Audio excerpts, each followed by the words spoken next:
to the Everything Made Beautiful podcast with Shannon Scott, where we explore how God's faithfulness meets us in every season of life. This podcast is sponsored by Kava, the streaming app designed to close the gap between Sundays by providing transformational content that deepens your personal discipleship journey. Whether you're seeking inspiring messages, guided reflections, or practical resources, Kava meets you where you are and helps you take the next step in following Jesus. Search Kava, Q-A-V-A, download the app, and discover tools to grow in faith every day of the week. If you've been encouraged by Everything Made Beautiful, we'd love for you to share the love. Take a moment to like, download, rate, and subscribe wherever you're listening. Your support helps us so much. And now, on with the show. Well, hey guys, welcome back to the Everything Made Beautiful podcast. I am so excited today because I have two of my friends on the show, and I always love having friends on the show, but I really love having friends on the show that I get to say to you, go support these friends, go support what they're doing, make sure that you are following along, and that's what I want to do today. But before I introduce you to my friends Mal and Kate, I want to give you a little bit of a disclaimer. I want to jump up on my soapbox a little bit for a minute. This conversation is going to have a lot to do with adoption and specifically what Mal and Kate feel called by God to do in the adoption space and for adoptive families. And for those of us, especially in Tennessee, who hear a lot about foster care and adoption, I want to answer the question for you, why should I listen to this interview if I haven't adopted, am not planning to adopt, and don't really know anybody who's adopted or needs support? And here's what I want to say, and this is what personally God has convicted me of, but this is what I want to say for you as well. We are all, as followers of Jesus, adopted. The whole story over our lives is that we are adopted into the family of God. And for those of us that do not have adoption and adoption stories in our family of origin or as part of what God is doing in our own families, in our nuclear families, I think sometimes it can be difficult for us to reckon with what it actually means that we are adopted into the family of God. We were not born into it. We were chosen by God and adopted by God into his family. Scripture says that we are adopted as sons and daughters of God.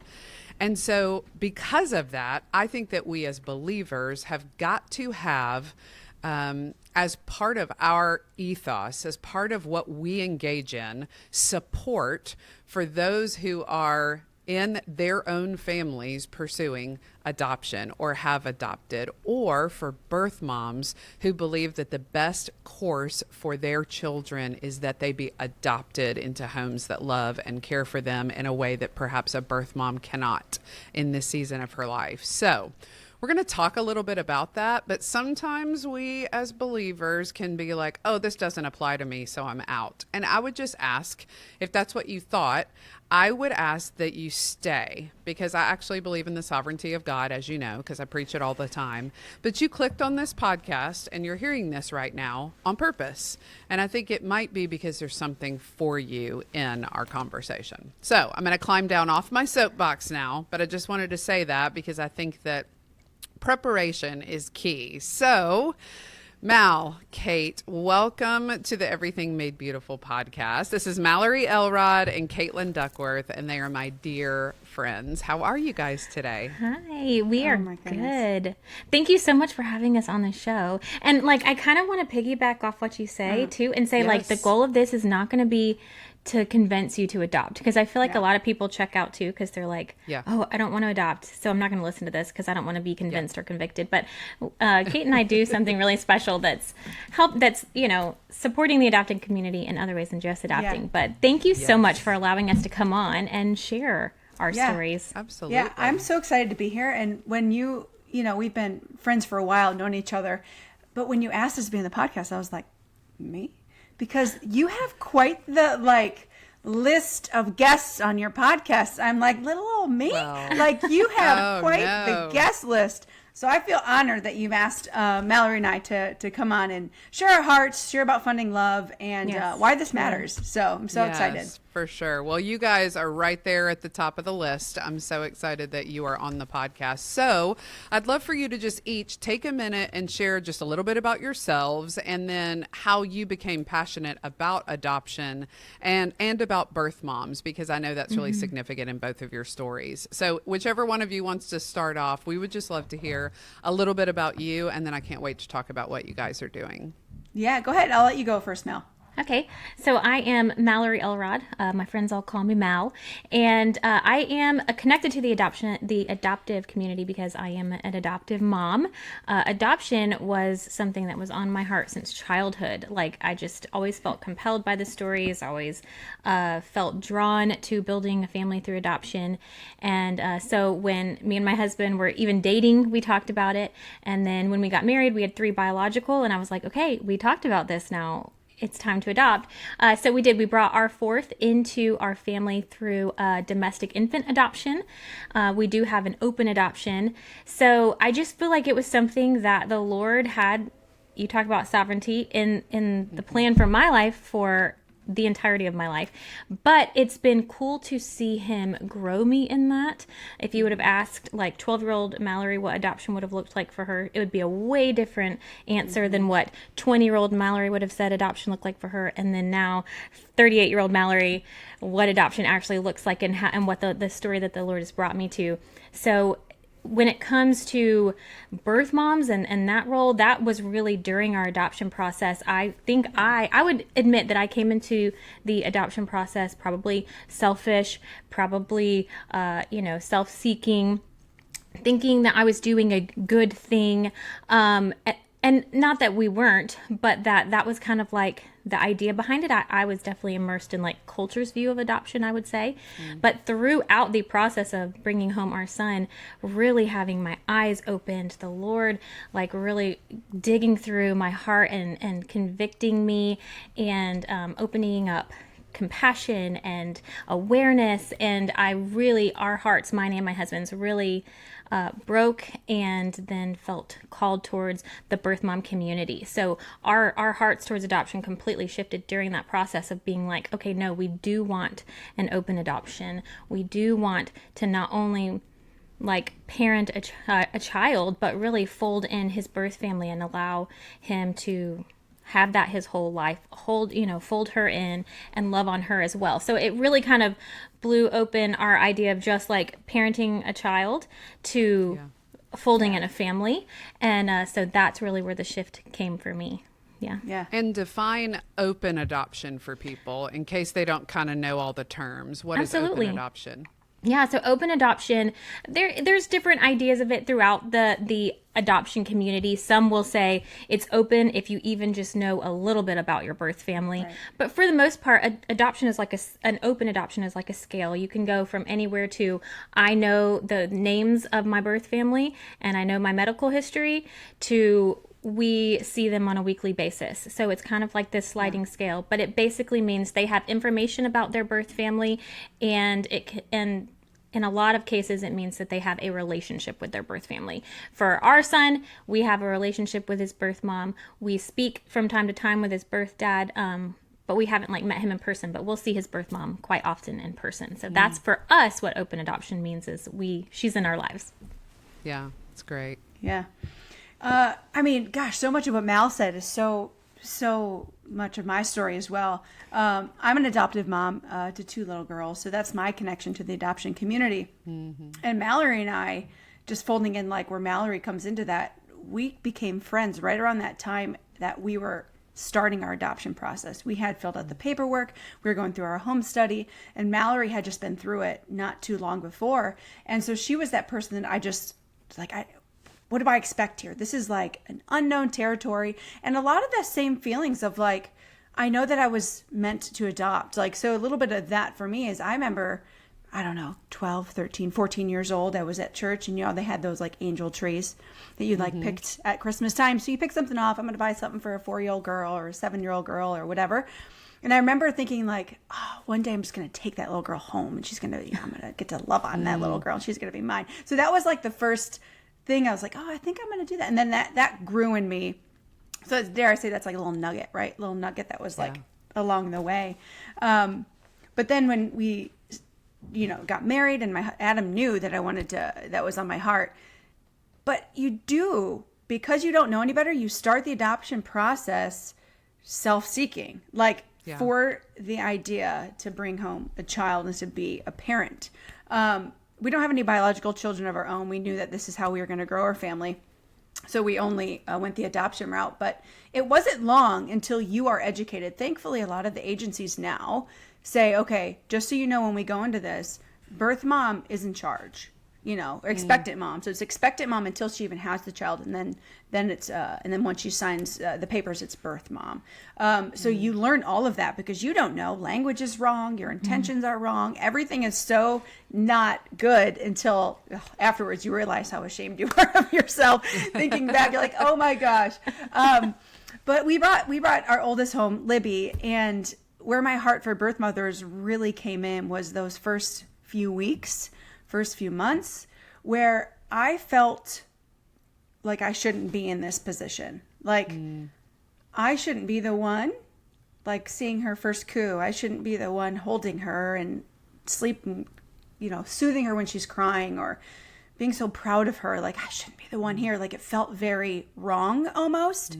And I remember Malorie and I having conversations. She's like, because at this point, I was not a part of Funding Love yet, just a supporter. And she said, if adoption is love, then we need to fold in all corners of the adoption triad. And that's where the whole conversation started about building Funding Love's Birth Mom program. And then our hearts, as we sent our first group of birth moms, our hearts grew even more. And then more and more as you meet birth moms. They're just women. They're women. They're not like this species of human that are odd. They're women who have found themselves in a situation that was unexpected and had to make a tough decision, and now therefore have that title of birth mom. So that is a big part of what we do at Funding Love. Our heart is so much into serving that community. So that's my little bit of history of adoption and birth mom. So yeah, that's so good. So tell us about Funding Love and really what inspired its creation, because anytime that you create something, it is from a passion place. Like nobody, or at least nobody I've met, creates something like this and is like, yeah, I could take it or leave it. Like it's kind of like, I don't know much, but I know I have to do this. So tell us a little bit about Funding Love, and we'll talk a little bit more in depth about it as we go. But just so people know, okay, so what is Funding Love? Yes. Yeah, so Funding Love is an organization that supports all corners of the adoption triad. Our mission is to create post-adoption experiences that strengthen bonds, build community, and restore people. And we currently do that by sending adoptive families every spring, like groups of adoptive families, to Walt Disney World for all expenses paid trips to Walt Disney World. And we can get into that because when we say all expenses, we mean all expenses. And then each fall we send groups of birth moms on all expenses paid trips to Walt Disney World together. So it's a really cool way to help families grow those bonds, and a really cool way to help women find community in such a fun place. And I can't wait to dig into Disney World and why we choose Disney World. But really it started because as an adoptive family, we went through the process. We felt so much support. People were so excited for us. You can see all the GoFundMe's, all the Caring Bridges. Like, we're raising money to adopt a child, and people get so excited. They want to help. They want to give. They want to be there as a support system. And then as soon as we brought home our son, I was shocked by how not hard, it was just so hard, but there was I was surprised by the hurdles that we faced in bringing home a child that wasn't biologically ours. So for us, and I know every story is different. Of course, we went through an infant adoption, but he actually came home to us when he was 2 months old. So there was just already this gap of 2 months between us where we had not had skin-to-skin bonding. I had not been the person feeding him bottles. I had not been the person he smelled and heard and saw for the first time when his little blurry eyes made out of to face. And it was hard to see how big that gap actually is. 2 months sounds little.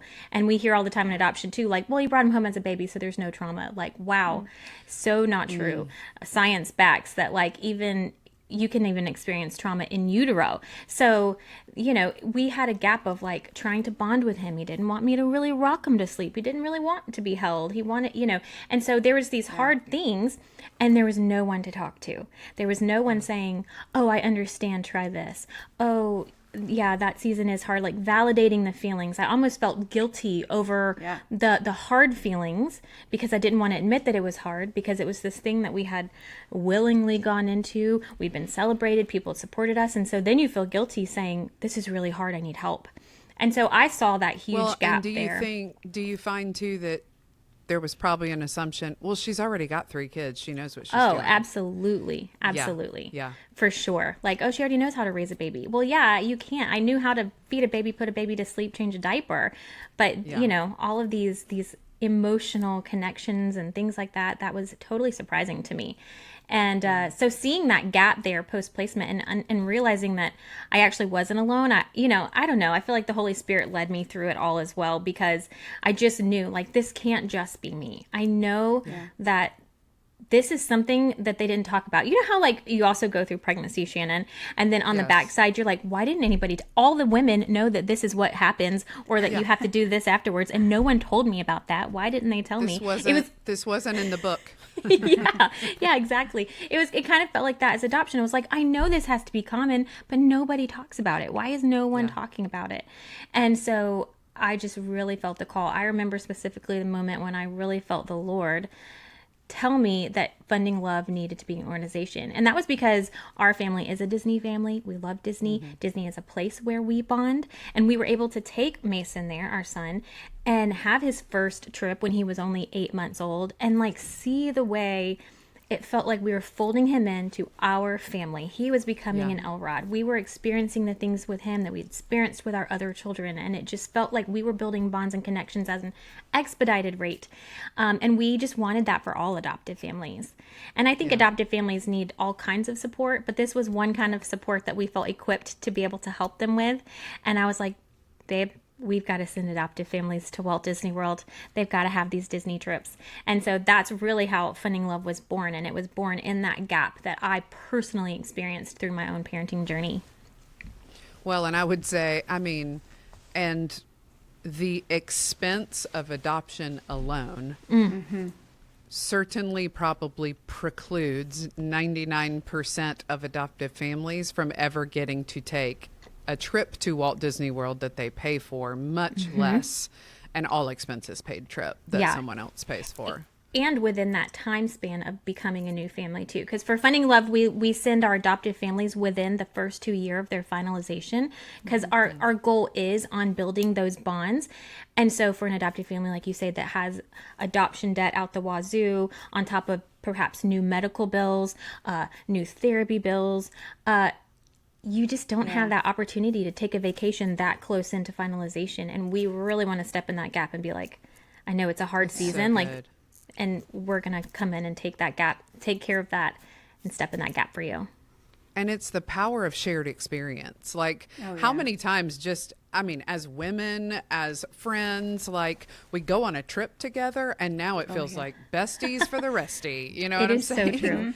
And so that it's such a interesting facet of this, and it's really wise that it's like we want to, as quickly as we can after finalization, be able to give this family a shared experience, and truthfully a shared experience like none other.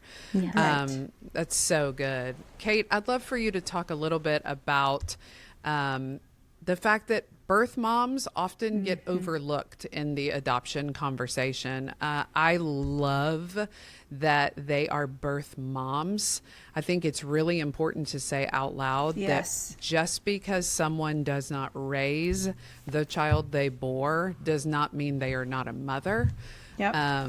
The definition of a mother is not somebody who raises, Now, the other thing that I know you feel deeply about, and I feel deeply for you, is just because you don't have a child, bear a child of your own, does not mean you're not a mother. When you are raising and stewarding a life, you are a mother.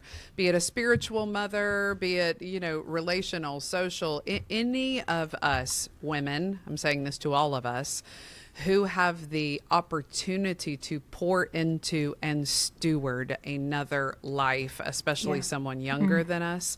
That is a maternal aspect, and it's a gift from the Lord. So I love that we have both of you to be able to talk to all sides of this, because Katelyn, like you said, you did not have Libby and Ellie naturally, but they are your children, but they are also the kids of their birth moms. So talk a little bit about why that part of the triad was so important. Yeah, I mean, gosh, dare I say the most important part of the triad, because that's where the journey begins for the child, because the child is at the center of all of this, right? This decision is made for the child. We chose to adopt for the best interest of the child, to support that birth room through that. But so where I recall Malorie and I have talked about this before, and the lack of education around or even just awareness of birth moms or their importance or why they matter, it like triggered in me when Libby was young. I remember even before we even brought her home, when we matched with her mom, we heard, even people in my family would say like, oh, so what's wrong with her? Is she like on drugs? And you're like, no, no, she's not, oh, is she in jail? No, not in jail. So like that, the stigma there already. And so why is she giving her away? Well, once again, that language also, she's not giving her away. So that was just so glaring to me. And then when I started to feel that feeling like I talked about earlier of like, okay, I don't feel like I belong here. I had to kind of fight that as well, of like, this is like an imposter syndrome almost, right? Yeah. I started to just really, my heart felt for the birth mom community, but specifically Libby's mom. And that's where it grew. And then Mal and I talked about, how are we going to serve these birth moms? How are we going to serve them? Should we do Disney? Should we do whatever? Because it's different. It's a different experience. But we chose Disney because that's where we've gone on girls' trips. That's where we understand bonds are built. But after our first trip, I think we really, really, which was in 2021, that was the first time we sent a group of birth moms. We sent 8 women. And after that trip, our eyes were opened even more as to the need for this community. And also, like, the way that they knew that they were perceived, these birth moms would come to us with statements and questions like, so what do you need from us? Like, what's in, why did you send us? Like, what do you want from me? What do you like want? That, which was such an unexpected thing, but so eye-opening for us. We're like, wow, we really just want to love you. We really just want you to know that we see you, that you matter, that your voice matters. It kind of felt like, what's the catch? Like, yes. When's the other shoe gonna drop? Yeah, right. Wow. They're like, so what? And they just were honest. They were like, so what do you want from us? And we're like, oh no. We were really caught off guard. We're like, nothing. I promise. Really nothing. So that was, it's just a community of women who hurt. They hurt because they carry shame. They carry guilt that we know is not from the Lord. We know that is from the enemy. And it is our burden, dare I say, Funding Love's burden, to say, you don't have to carry that anymore. You are not alone. We want you to come to Walt Disney World with this group of other women who know exactly how you feel, and you will hopefully not feel alone. Hopefully you will leave with a group of besties, like you said, after a girls' trip, a group of besties that can continue to lift you up and carry you through this, because it's a lonely place for them to carry this. And I'm sure we'll get into it more, but there are some women that have traveled. Specifically on our very first trip, we had a birth mom who had never met another birth mom for 30 years. Wow. 30 years. She carried that alone of being a birth mom, of going through the decision to place, then placing, then the first birthday, then the second birthday, then she gets married. So then she's just carrying this by herself. And so to then come with a group of women to say like, oh my gosh, it's a powerful thing, and it's life-changing. And dare I say life-saving sometimes for these women. Yeah. I think it's so interesting, Mal, you talked about post-adoption, the loneliness, like how shocked you were that it was like, so, and I know women that experience that after they have their biological kids. It's like the showers are over and the registry's fulfilled, and now it's like, okay, so good luck. Yes. So you talked about loneliness. You know, Kate, you're giving voice to the loneliness of birth moms. And so, isn't it just like the enemy to isolate us when we're at our most vulnerable and to lie to us that no one else understands what we're going through? So what you guys have done is you have stepped into that gap, and you have not said, hey, we're going to send you on a trip. You have said, come with this community. Let's go together. And so let's talk about both the adoptive family and the birth mom trips. So first, let's dispel the, are you kidding me? Like, we're sending people to Disney World. What is important about that? And I do want to be clear. It isn't about Disney. We are not ambassadors who are getting a kickback from Disney. You guys all know Maggie's part of the Disney family. Kate and Mal, we all love it. So this is not the place for but did you know this, and this about Disney? So let me just set that aside. We're not going to do that. But it isn't actually about Disney, except that it is one of the few places where you can have a fully immersive experience that is unlike anything else, especially for kiddos. So let's talk adoptive family vacation. What does that look like, and what does it mean that it's all expenses paid? And then let's talk about the birth mom vacation as well. Some of the stories that I have been like heaving crying over have been out of that birth mom trip. So whichever one of you wants to tell us about whichever one, well, I'll unpack it for people. I'll let Mal dive into the adoptive family vacation, but as we're recording this now, our families, we have 5 families in Walt Disney World right now traveling on our trip. So we're like in it and like seeing the families grow before our eyes. But Mal, go ahead and talk about, like what it is. Yes. So I love that you said like, oh, it's just a Disney trip. That is why our mission is not we send adoptive families to Disney. That was never the mission. The mission is to create post-adoption experiences. And Disney is a place that we know helps us partner with that in just like this untangible way. Like me and Katelyn always say, there is just a magic that lives there on these Walt Disney World vacations. You can put all your political stances and ideas aside, but when you're in Walt Disney World, you are having a magical time. And I think that there's something unique too to the fact that Walt Disney himself was an adoptive dad. Yeah. He designed and created these parks because he wanted to make memories having fun with his children. He didn't want to just take them to the fair and watch them ride the rides. He wanted to make the memories with them. So it's just so cool to see how our mission and what we're trying to accomplish matches so well with Walt's original mission of his theme parks that it's just, there really is truly there's no better place. And it has this indescribable, you can't put your fingers on what exactly it is about Disney that makes it the perfect place for this type of mission. So for our adoptive families, they go on a full vacation. This is not like a scholarship or like a quick 2-day trip to just, immerse yourselves in as much as Disney magic as you can and then you get back home. Yeah. We send them on a true Walt Disney World vacation. So they are there for 6 nights. They are there Sunday through Saturday. And we pay for everything. We pay for their flights. If they're driving, we give them a gas card to help compensate gas costs.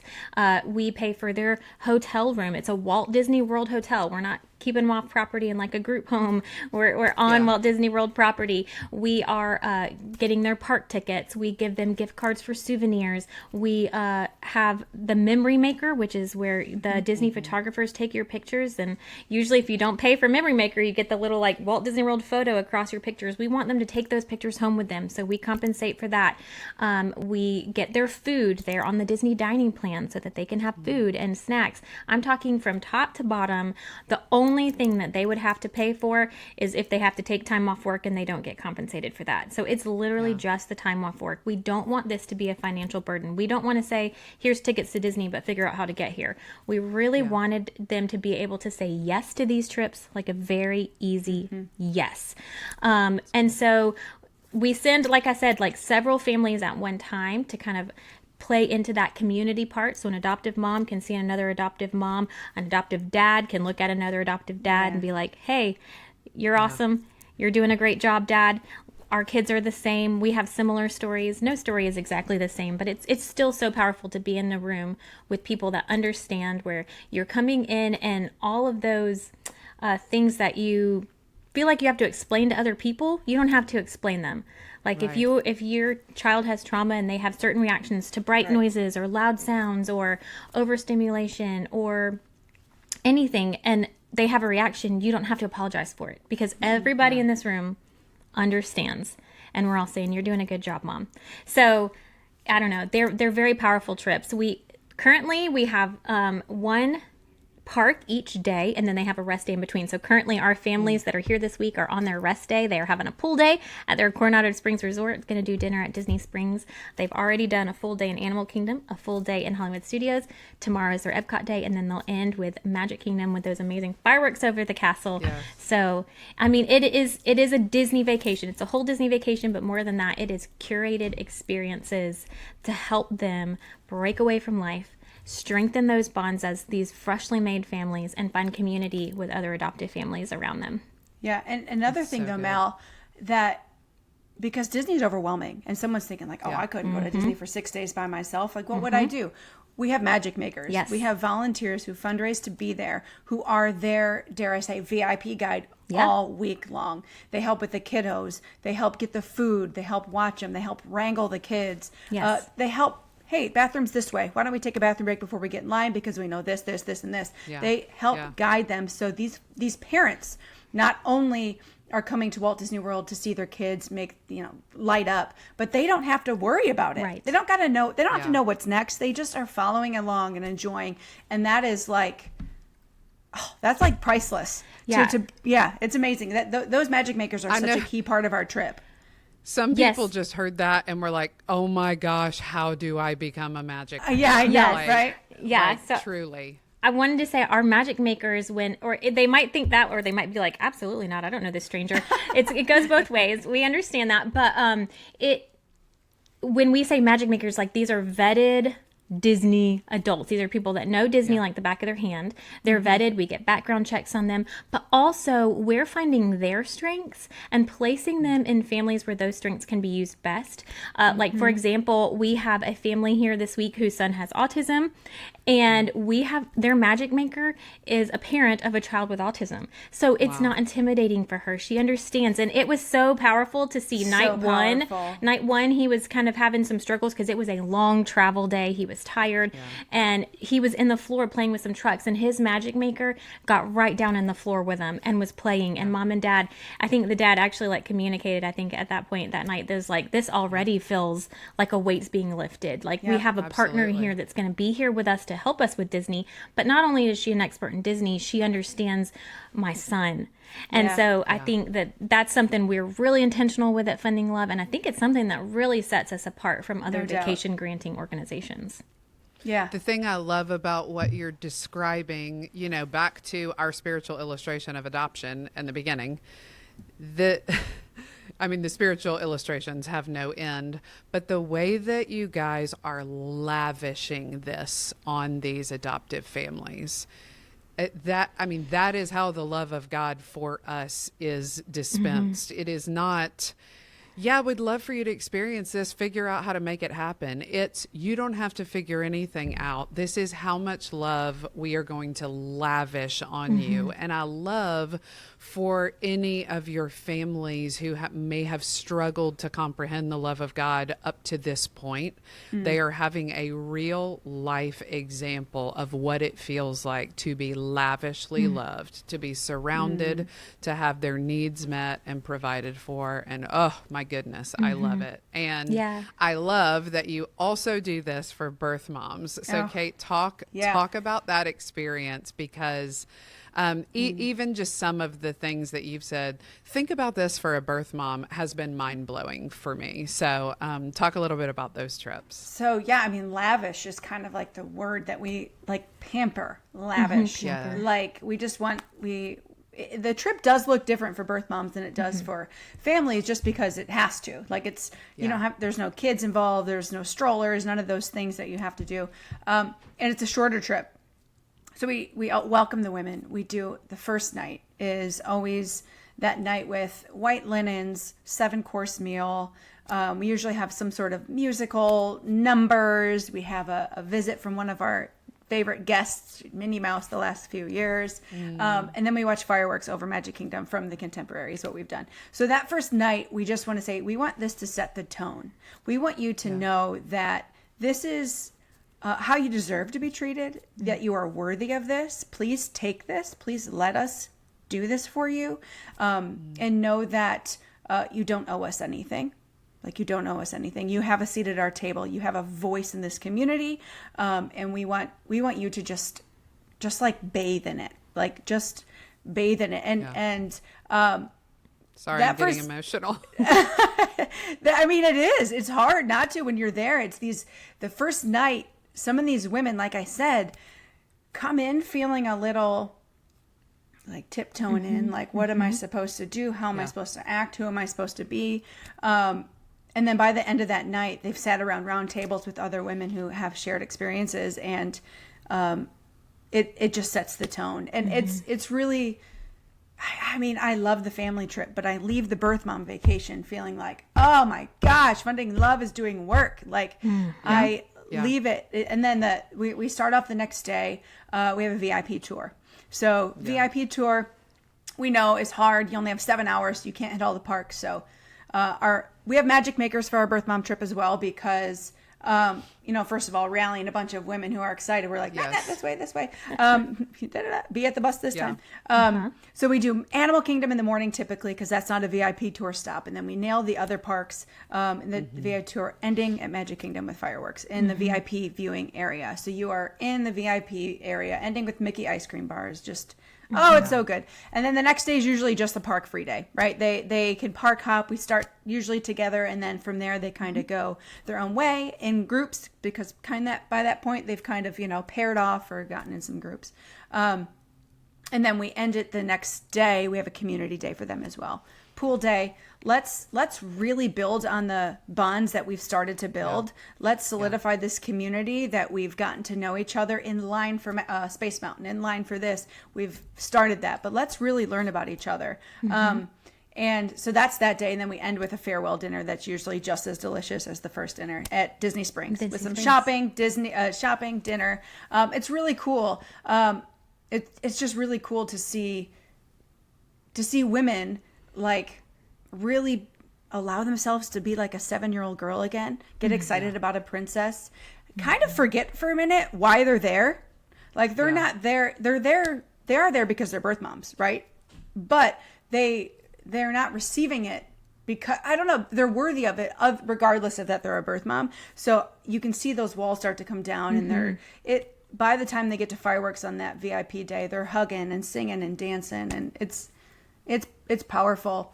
But Malorie, do you find that most of your birth moms have never even been to Disney, have never experienced anything like that? I think it depends on the year. So it's not a question we typically ask, because we don't want it to really be a disqualifier, because Disney isn't like, if you've been to Disney, that's fine. This trip is different, right? Very. But the first year, I would say, I don't know if anybody had ever been. The second year, maybe not either. This past year, we did find a lot of Disney lovers, but maybe I think that was just because they found out us too. Yeah, they found us. Yeah. Yeah. But we do say, like, this is... I was just going to say, I would imagine when you say what it's like to be a 7-year-old girl again, like, I just wonder how many of them that might be the first time that they've been experiencing that, and what a sweet opportunity you're providing for them to kind of revert for a little bit. I mean, Disney kind of makes us all revert to, why don't I lay down my stress and my, adult problems for a while and just enjoy and be filled with joy over something. So what a sweet experience. I would love to hear, like, a story from an adoptive family trip and maybe a story from a birth mom trip. And then I want to tell people how they can get involved in Funding Love. Absolutely. Yeah, Mal, you've got some good adoptive family stories. Yeah, so the one that sticks out to me so much is always our Sweet Lion family. They were in one of our earliest trips. I want to say our third Funny Love trip. The trip that's traveling right now is trip number 9. So that's incredible. Our next year will be our 10th Funny Love family trip that we have done. So this was like trip 3, I think. The Lion family, she was a single mom, and I didn't add that in there, but every trip we make sure to send a single parent because that is super important to us, that single parents get seen, because it's hard enough to parent with a partner. It's hard enough to parent an adoption with a partner, but then to have be an adoptive mom all alone, that we just shout out to adoptive moms. You are heroes. Yeah. So this was a single mama that came with us. She had one biological daughter, and then she had adopted a son out of foster care. And he had a hard story, as many children in foster care do. And they were, like we said, within that 2-year window. So they were really trying to strengthen bonds. And she's actually been on our podcast before and shared some of her stories. So I'm not sharing anything beyond she shared herself. But her son has RAD, which is like an attachment disorder. So it's really hard for him to trust parental figures in his life. It's hard to trust that adults in his life are for him and are not going to harm him, and that he's safe.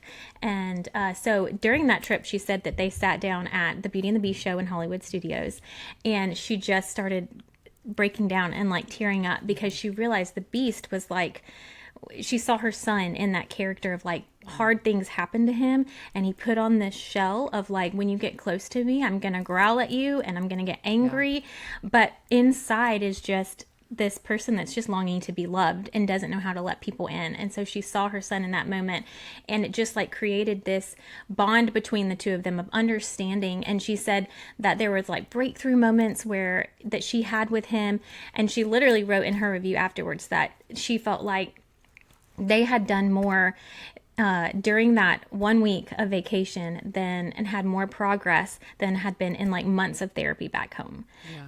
In how those moments can cultivate organic healing and joy and peace and understanding between people. And so that is just one of the stories that I just always cling to in my head, as where, you get in between the vacations when we're just doing all of the work, and you have to come back to these stories of like, this is why we're doing the work, because it's impacting people and changing lives even when they get home. She actually came 2 years ago or last year. 2 years ago to our fundraising gala and shared her story from stage at our gala. And her son and her daughter were able to be there. And then her son created a piece of artwork that we were able to auction off. And we got thousands of dollars for that piece of artwork, which further validates that his voice matters, his story matters, and that, his family is a family unit that he can trust is going to be his family forever. And it's so powerful that just a Disney vacation can stir all of that. So good. So good. We have a full circle moment in our Funding Love family already, is that our first birth mom vacation in 2021, we sent a birth mom, the birth mom I referenced earlier, who hadn't met another birth mom for 30 years.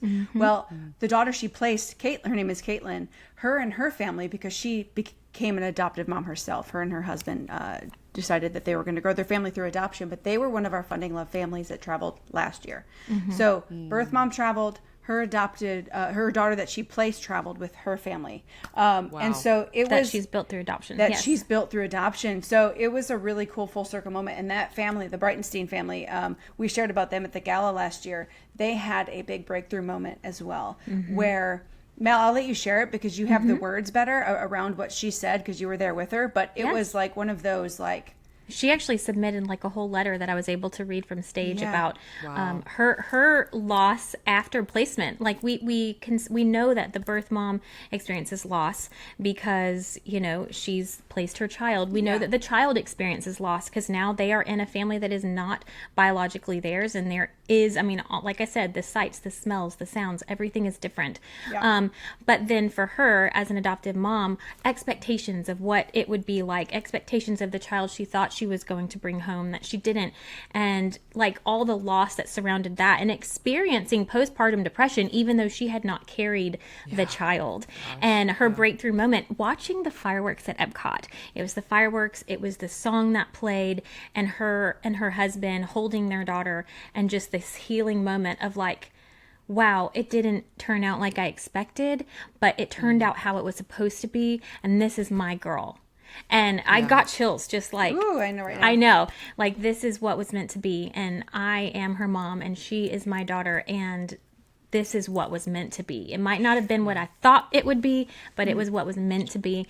And it's just, it's so amazing how you don't have to try. You don't have to sit in therapy on a couch telling your story for things like this to happen. Sometimes the breakthroughs are in those moments that you don't expect. We say a lot of times at Funding Love that the magic happens in the margins. Yes. It's not getting to do all the rides that you thought you would be on your Disney list. It's actually, the conversation you had on the way, or the feeling you had during the fireworks. And we also say bonds are built best when people are having fun together.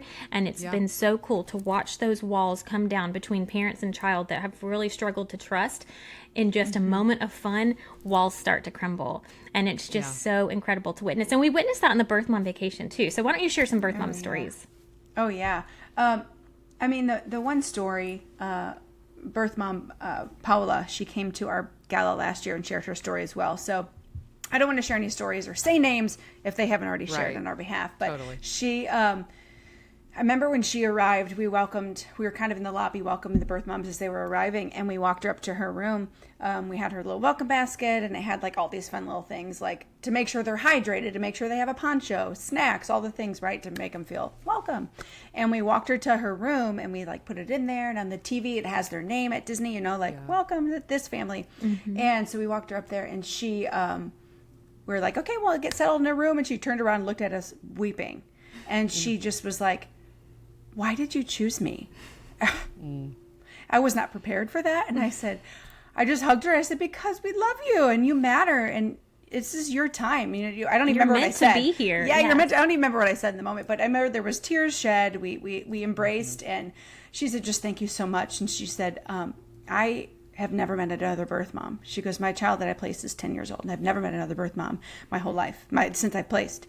And she said, I felt alone, and I just cannot, like, she just was giving us her heart and crying and weeping. I was like, oh my gosh. And we hadn't even started yet. She had just gotten there. So I was like, oh no. But that was just knowing, like, it is very validating. It's validating when we as an organization are fundraising, when we are pushing for dollars, when we're trying to get our word out there, when we're talking to donors, when we're doing our gala, like, it can get exhausting because asking for money is hard, but then you have moments like that and you're like, I will ask all day long because this woman deserves to feel loved.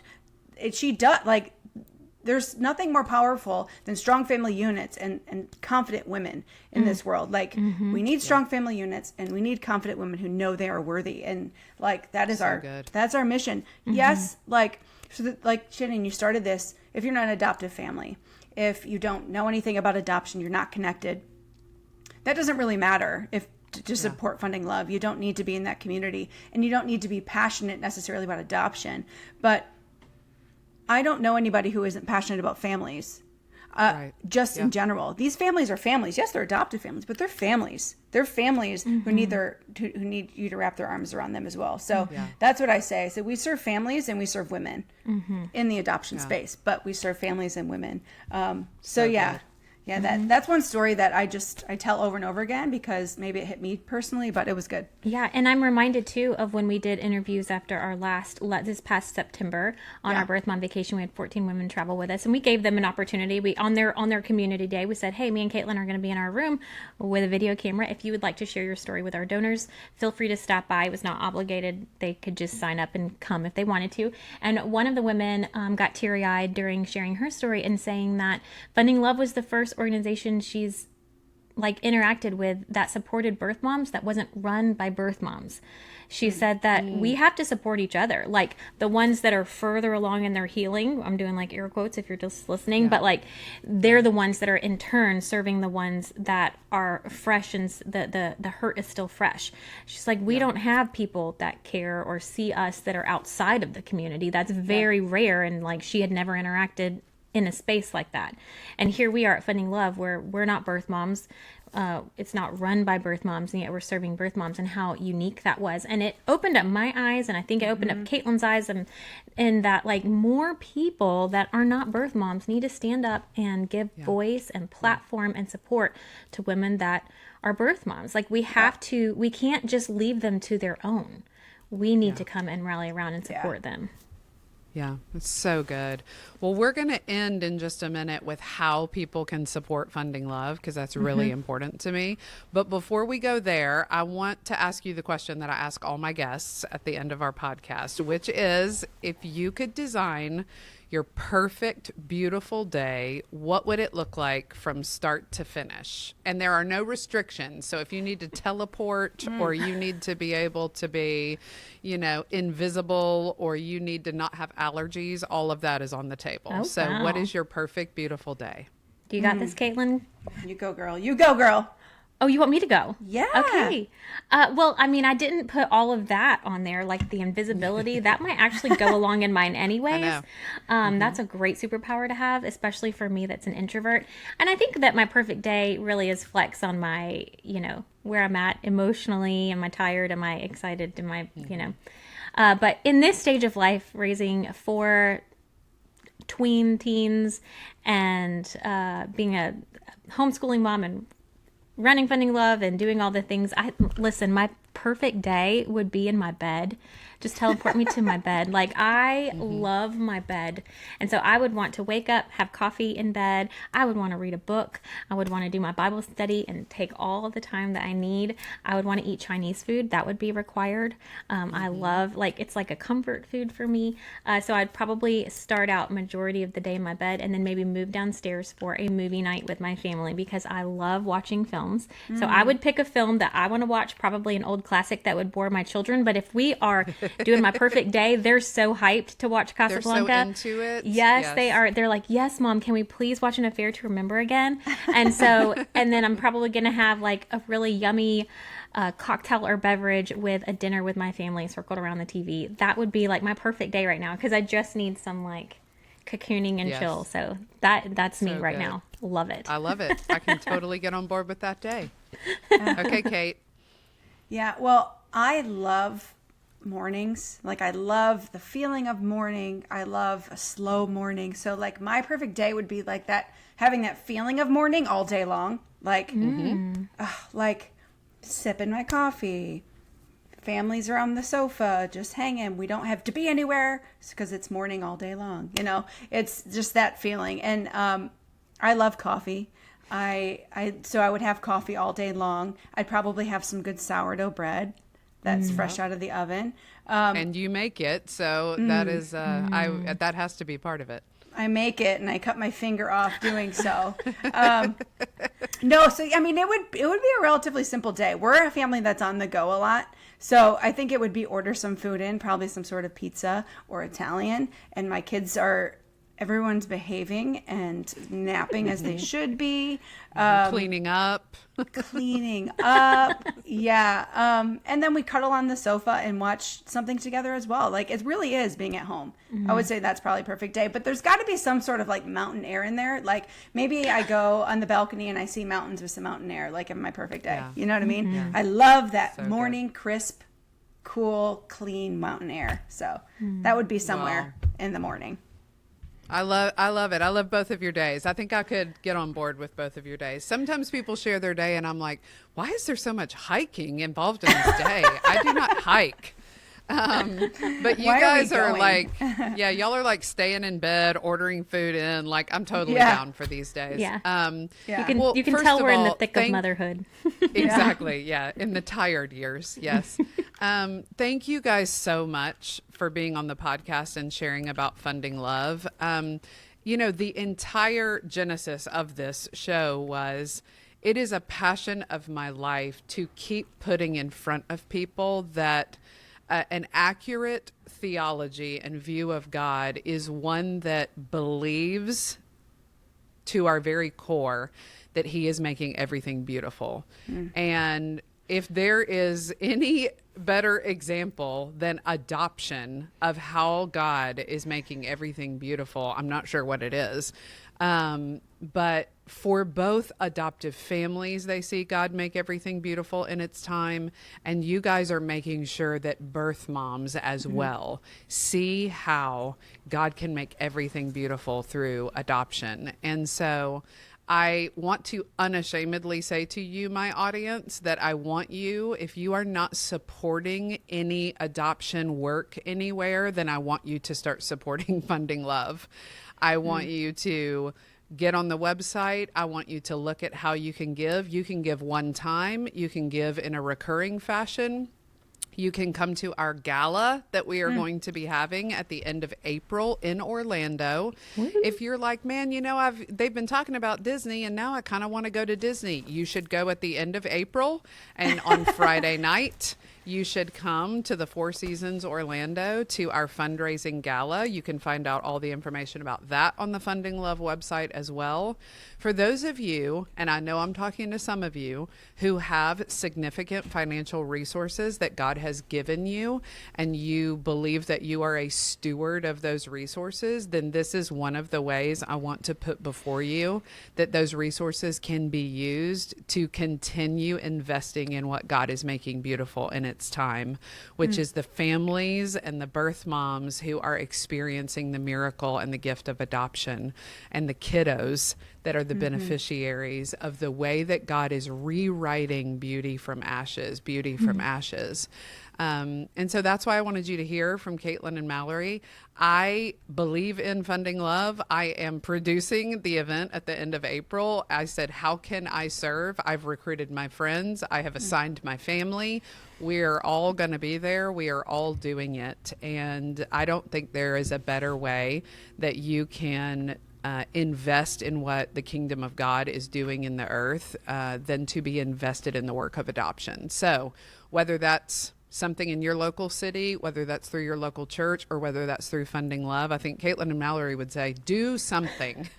Even if you don't do Funding Love, do something to support adoption, foster care, and birth moms. So all of that information is going to be in the show notes, but I'm not even sorry that I'm asking you to pray about it. And I believe that if you have gotten this far in this podcast, then there may be something that the Holy Spirit wants to prick you to engage in.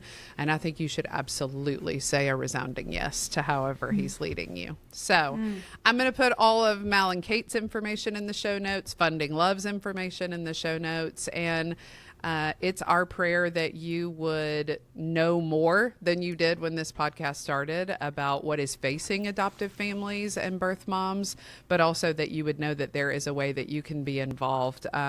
We love women. I love women. Mal and Kate love women. And at the end of the day, there are a lot of women involved in what we have talked about, and we want them to see their intrinsic worth and their value and how worthy they are of being lavished in the love that Funding Love is providing. So, ladies, thank you. Shannon, thank you. Thank you. Thank you for those words. I'm and about thank you it. I just got to say, it means so much that you had us on, you allowed us to talk about it from our hearts, and that you support us in this way, because that's how we feel about it. So I love that. I love that you're sharing that with us. Yeah. Well, and this community, the community that listens to this podcast, that's engaged in what we love, will love this and will support in some way, whatever that is. And so I'm excited to see what God does as we continue to care about what he cares about. And this is something that he cares about. So thank you, ladies, for taking up this mantle. It's not an easy road to try to champion other people. It is almost always met with a lot of resistance. And so we just want to say we're cheering you on and we love you. Thank you so much for being on the podcast. Thank you so much. All right, everybody. Thanks for joining us. Keep your eyes open for the way that God is making everything beautiful, including you. And we will see you next time. Thanks for joining us for Everything Made Beautiful. We are so grateful for your willingness to tune in. Be sure to follow, rate, and download the podcast, and check out the show notes for additional links and resources from today's episode. You can follow Everything Made Beautiful podcast on Instagram and Facebook, and can subscribe to Shannon's writing on Substack. This information and more is available at shannonsuzannescott.com. See you next time.